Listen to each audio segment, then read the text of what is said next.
Hello বন্ধুরা, আশা করি তোমরা সবাই খুব ভালো আছো। এটা ছিল অষ্টমীর সকাল। আমি ঘুম থেকে উঠে মায়ের সাথে চলে গেছিলাম অঞ্জলি দিতে। তারপর কালী মন্দিরে প্রণাম করে আমরা চলে এলাম বাড়ি এসে কিছুটা ফ্রেশ হয়ে কিছু খেয়ে তারপর আমি গেছিলাম ঘুমোতে। তো ঘুম ভাঙলো আমার বান্ধবীর ফোনে যে ওঠ আজকে ঘুরতে যাব।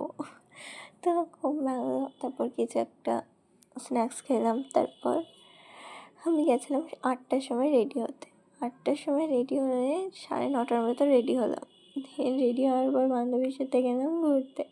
তো আমরা অনেক কটা ঠাকুর দেখেছি, অনেক মজা করেছি।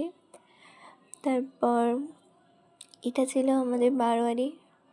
তারপর এটা ছিল আমাদের স্কুলের ঠাকুর, মানে স্কুলের সামনে হয়েছিল। তাছাড়া আরও অনেক ঠাকুর দেখেছি, সব কিছুর ক্লিপ নিতে পারিনি। তারপর আমরা ফুচকা খেলাম, তারপর আইসক্রিম। দেন আমি বান্ধবীকে টাটা করে দিলাম, ও বাড়ি চলে গেল, আমিও বাড়ি চলে এলাম। বাড়ি এসে এত টায়ার্ড লাগছিলো, তাই আমি মেকআপ না তুলে আগে বসে পড়েছিলাম খেতে। খাওয়ার পর আমি তারপর মেকআপটা তুলে তারপর ঘুমিয়ে গেলাম। ওকে, বাই। আর মিনি ব্লগটা কেমন লাগলো